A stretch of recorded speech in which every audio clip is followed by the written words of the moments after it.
I have had a month of thinking about forgiveness, not only as Marcus recalled that the beginning of this month was the high holy days, the days of awe, where you kind of take into account all those things that you have wronged someone else. You have missed the mark in the Jewish understanding of sin.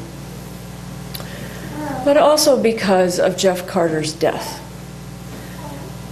Right after Jeff committed suicide, I got from many of you emails talking about how you wish you had done more. You wish you had engaged more. And also a few people who are mad at Jeff. And at that memorial service, I talked about the need to forgive yourself and the need to forgive Jeff. And the reason being that all of you sustained and helped him for years before he eventually did commit suicide. And I know that because Scott talked to me about how he had supported him numerous times, about saying, when you feel that way, I need you to call me, and the only thing I'm going to promise you is that I won't talk you out of it, but I will listen to you. And for years, Jeff was kind of heroic in that engagement. But that also, you were part of that heroism of him, of making it through such a difficult piece. And sometimes love just isn't enough. And that was true with Jeff.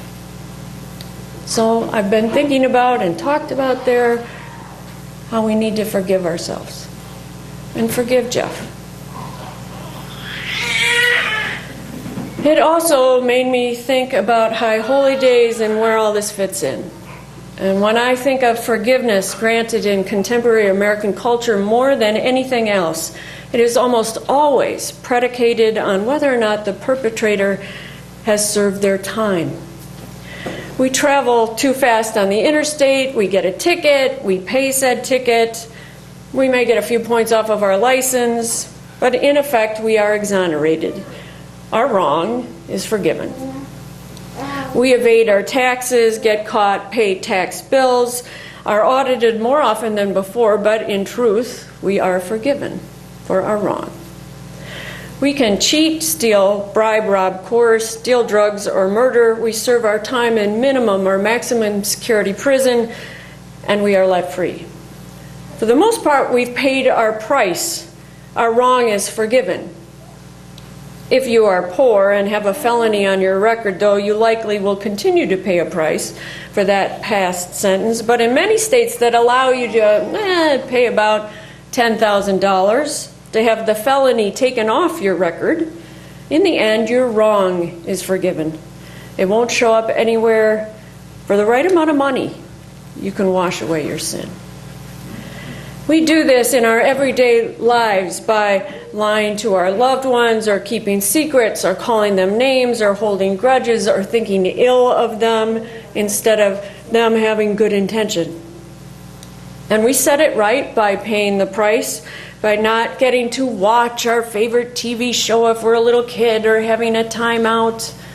Or if you're an adult, you get the silent treatment for a little while. I've always thought as an adult I'd rather have the timeout than some of the stuff that happens, like withholding things from each other that happens when you're an adult.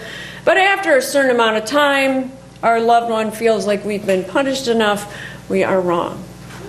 Our wrong has been forgiven.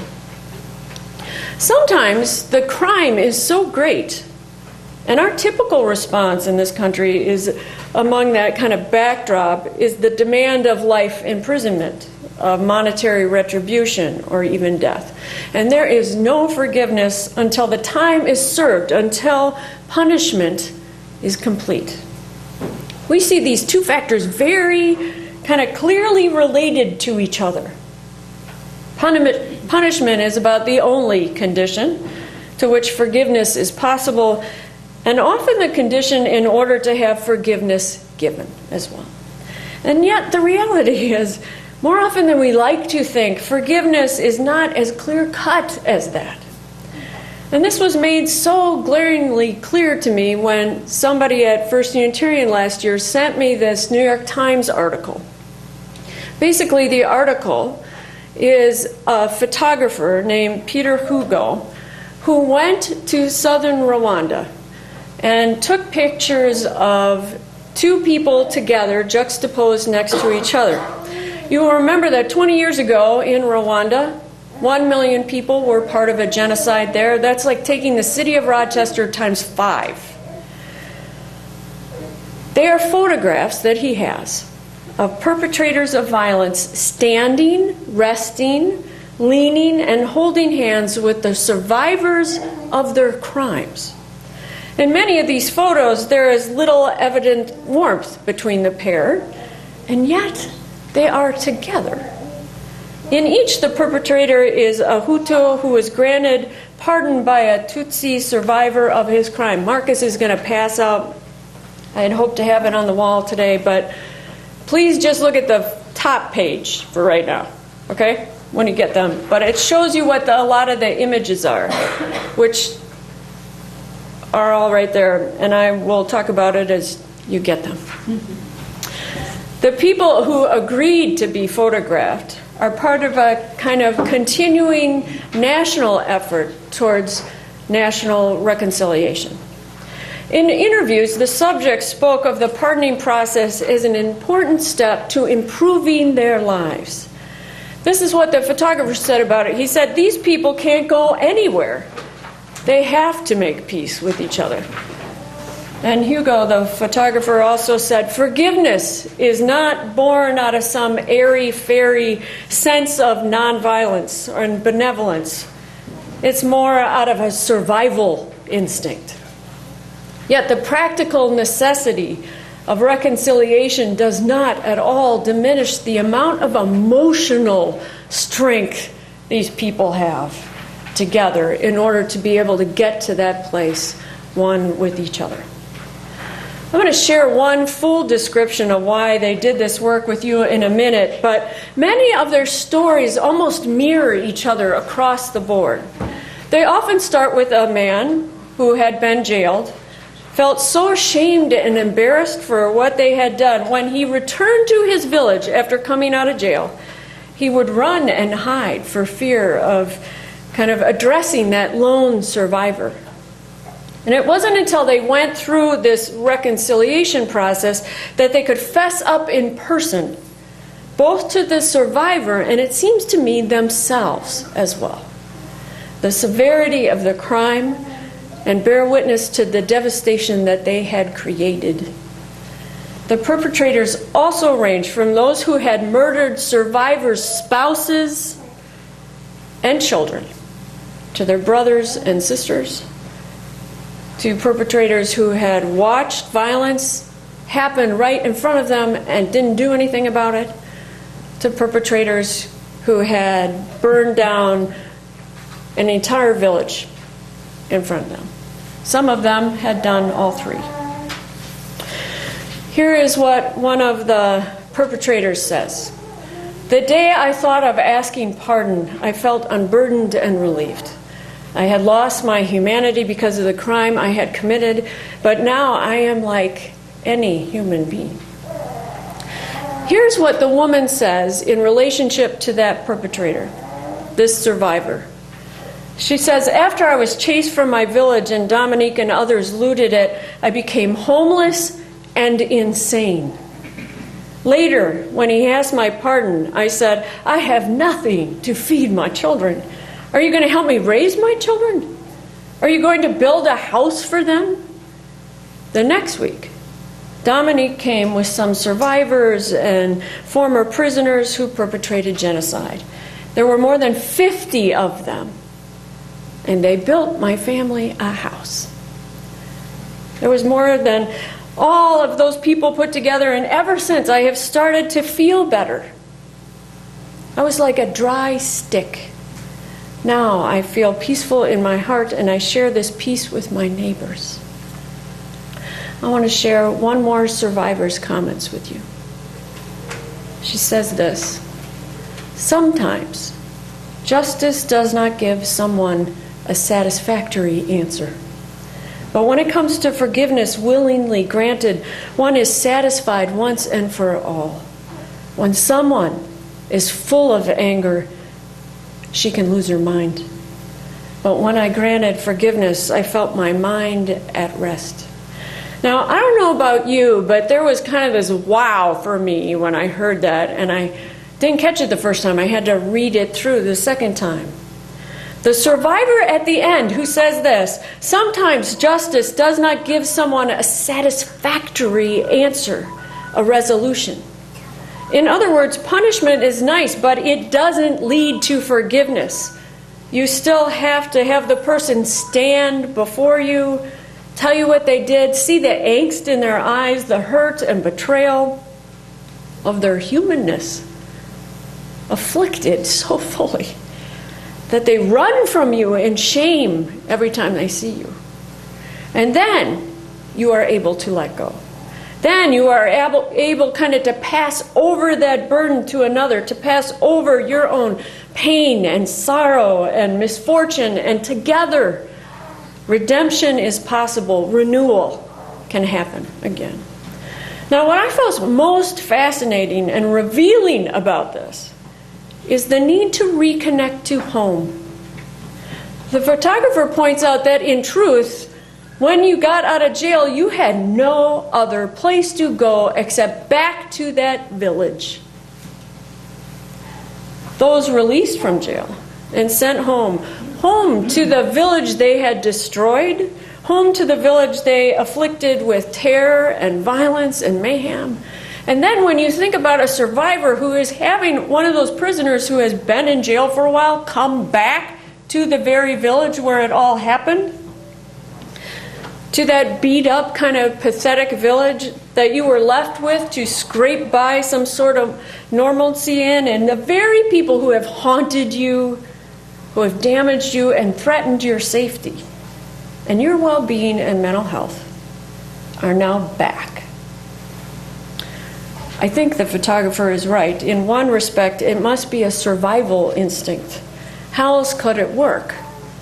But it also is most certainly that emotional strength that is lifted up in the article, that is brought forth as a gift from one person to the other, and then rests now for both of them.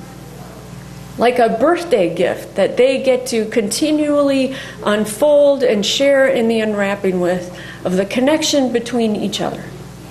The gift of reconciliation is yours to process and discover together. So I was in a kind of place about wow. I mean, I wish you could see these photos in color, because they are remarkable. And I've been thinking about that kind of state of wow around forgiveness and the conditions that get people there to forgiveness. And at the same time, I've been holding this other news image in my mind the whole time. Juxtaposed right next to that piece of both cruelty and beauty at the same time. It is the story of the Columbia University senior, Emma Sokolowitz, a.k.a. the international sensation Mattress Girl. She was sexually assaulted on campus by another student named Paul. Her claims of sexual assault were presented before a Columbia adjudicated hearing during which the university found her assailant not guilty. a verdict, she began protesting this September by carrying a mattress around the campus on Columbia until her assailant is expelled. If you turn over the page, that's her on the front cover of New York Magazine about 3 weeks ago. As that New York Magazine reporter says, she comments on this. She says, a few years ago, an Ivy League student going public about her rape, telling the world her real name, let alone trying to attract attention by lugging around a mattress, would have been a rare bird. In America, after all, we still assume rape survivors want and need their identities protected by the press. But shattering silence in 2014 means not just coming out with an atrocity tale about your assault, but offering what the sociologist Danielle Dirk calls an atrocity tale about how poorly you were treated by the people you pay $62,000 a year to protect you. By owning those accusations, these young feminists point a finger not only at assailants, but also the American university and ultimately the ivory tower of privilege. Solkowitz, you see, didn't report that assault right away until she started to talk to some other friends, one who was repeatedly groped by him and another who had been in a relationship that was abusive the entire time. And then she went to the university. What is true for most people is they don't always go to the police because the police don't always handle it in a way that gives someone succor. And that suits the universities just fine.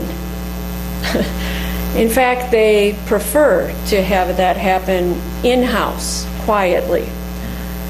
Under Title IX, a gender parity law from 1972 requires all students to adjudicate sexual assault claims to ensure gender equality on campus as a civil right. Yet if that system were working, if the in-house method was just, if it weren't concerned first and foremost with the university's standing, there might not be such a backlash and a calling out of such mishaps of justice so publicly as they are now. There is a reason that today, 78 American colleges, including Harvard, Princeton, Dartmouth, Amherst, Swarthmore, Brandeis, Emerson, and a slew of West Coast schools from UC Berkeley to USC to UCLA are under investigation by the Department of Education's Office of Civil Rights because of their practice regarding sexual assault. In my opinion, the universities are behaving not that differently than the Catholic Church did when they hid behind their supposed independent authority and disciplined priests themselves, instead of priests being subject to criminal proceedings in a regular court. What I see when I see that young woman is a brave young woman. For a lot of reasons, not the least of which is the things that we are silent about are the things that almost always carry a layer of shame with them. But here's the thing, she doesn't say this, and I don't know her heart. But I see her saying, the weight of this transgression is heavy upon me. I feel defiled. I was treated badly, and I gotta say, if you read the kind of content of the university's court's decision and mishandling of her case, you would be appalled. I think she is after something else. Yes, she's after her perpetrator having some kind of punishment, something. But I also think that enormous 20-pound mattress that, by the way, she drags to every class with her. She asks her friends to take a corner of that mattress when she walks across the quad to get food on the other side of campus. She is saying to the university, for God's sakes, I just want to find a way home. Home to self, home to college. Why can't you grant me that? I think that what that mattress thing is about is she is carrying around this burden of the crime And her community, Columbia, isn't giving her a satisfactory answer. What she wants, I think, it seems to me, from them is this: for someone to say, this college, this place is your home, and you should never have to carry around a burden so large that it is unbearable to handle. And we assure you that we see your need and your hurt and your isolation and loneliness, and we're going to address that. We are here to keep you safe, which means we will carry that burden with you. We will take it on because this is your home. But here's the thing. Right now, campuses across the country, the biggest and most prestigious to many small liberal arts schools that have a smaller student body, all of them are saying, in essence, yeah, well, you have to carry that burden yourself. And in so doing, they are continuing to make a home for all the men on campus, yet fail to see the burden that keep their female students asunder. They are offering home to males, but not to females. And what we all want, it seems to me, when it gets down to it, is to know and find and experience home. In the end, I'm not even sure it's about, punishment. I'm not even sure it's about forgiveness. But it's about being able to release the burden that you carry alone, which when offered to you by another is a form of love. It just is. It's a form of love. When someone takes that burden from you, it is through love that you are led home. Many years ago, Scott told me this practice in medieval communities when their soldiers were welcomed home. Instead of being welcomed home by kind of a parade and decked out in neatly pressed military uniforms, those who were in the army, alive and dead, would come to the outskirts of the village. And they would strip themselves, and the villagers would clean them, and they were putting on clean robes in front of the religious leaders of the area. And they knelt before them, and they were given forgiveness. But then the entire community would kneel before those army people. And they asked for forgiveness, an acknowledgement that what had been done was ultimately done by all. Scott told me this after explaining that a military chaplain was on the radio.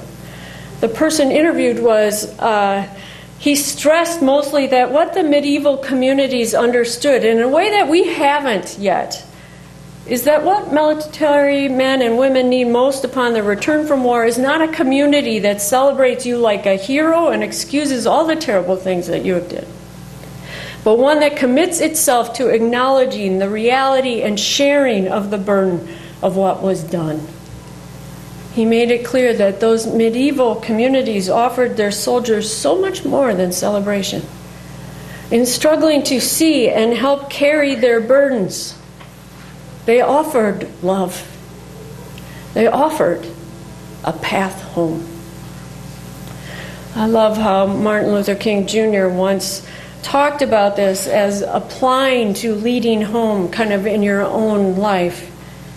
He said, when the opportunity presents itself for you to defeat your enemy, that is the time which you must not do it.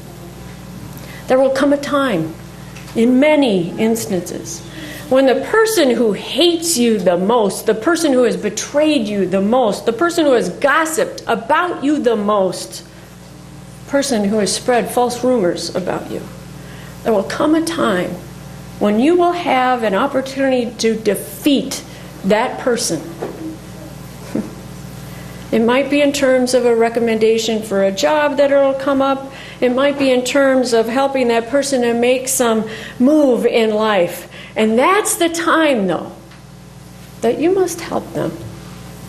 That is the meaning of love. In the final analysis, love is not this sentimental something that we talk about. It's not merely an emotional something. Love is creative, understanding goodwill for everyone. It is the refusal to defeat any individual. When you rise to the level of love, of its great beauty and power, you seek only to defeat evil systems. Individuals who happen to be caught up in that system, you love. But you seek to defeat the system. And so today, it seems to me our challenge is not just to hold our society accountable, but invite ourselves into this accountability as well. Bishop Tutu of South Africa just wrote a new book on forgiveness. And perhaps he gets to this in a way that really sees how the only path forward, which is what he is saying, the only hope of a good future is through forgiveness. And that's how you have renewal. That certainly is true for the international community's sense of places like Rwanda. But I think it's also true for us as individuals, which is why this forgiveness, it's spiritual and soul work. When we are able to forgive, and it may take a long time to do so, we are able to move forward in our lives and with our love. And when and only then are we able to bless the world with our love, which in the end, it seems to me, is our highest and greatest calling as human beings. I'd like you to join with me now in a litany of forgiveness. We have just a simple part that I invite you to say with me as we go through this. We say together, we forgive ourselves and each other. We begin again in love. Can you say that with me? We forgive ourselves and each other. We begin again in love. For remaining silent because of fear instead of yielding to our courage and speaking up out of our deep care and mindfulness. We forgive ourselves and each other. We begin again in love. For all the times when a sense of guilt or an unnamed fear kept us rigid, righteous, resentful, and raw, we forgive ourselves and each other. We begin again in love. For each time we have moved toward anger and defensiveness instead of slowly welcoming the saving intrusion of the truth. We forgive ourselves and each other. We begin again in love. For each time we have walled ourselves in the familiar and comfortable without taking the time to learn how to open to new avenues to forgiveness and reconciliation. We forgive ourselves and each other. We begin again in love. For not seeing people and failing to offer both stranger and friend home. We forgive ourselves and each other. We begin again in love. For trying to earn love instead of loving and living.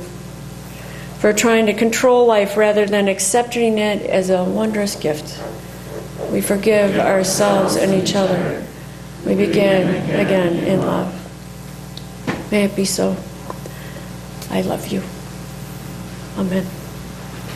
Would you please join hands for the closing words? Sure.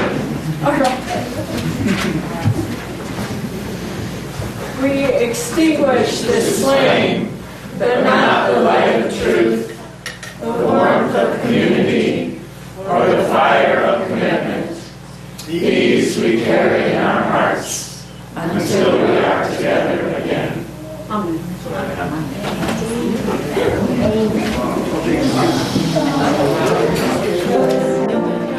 Join us for worship every Sunday at 10 a.m. at the Unitarian Universalist Church of Canandaigua, a welcoming congregation. We are located at 3024 Cooley Road, 4 miles west of South Main Street, Canandaigua, just north of the intersection with Routes 5 and 20. Look for the blue signs just before the turn.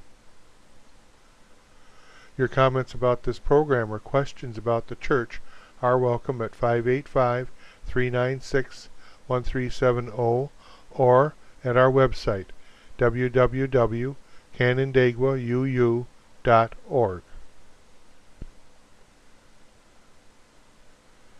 Producer and editor, Daniel Brigham.